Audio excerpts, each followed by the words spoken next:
Hi guys! So kaninang umaga, sobrang dilim. Ayan, paglabas namin, papasok kami ng work. Sobrang dilim, 7:30 AM. Sa mga nakaraang araw, hindi naman ganyang kadilim. Parang nagduda pa ako sa oras ng phone ko, pero parang mag-change na rin naman ata yung time this coming Sunday.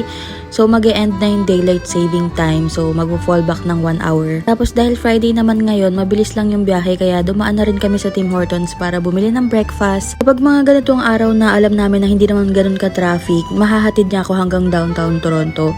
And siya naman papasok sa Mississauga. Pero kapag mga nag-Monday na Tuesday, Wednesday, yan yung mga traffic talaga.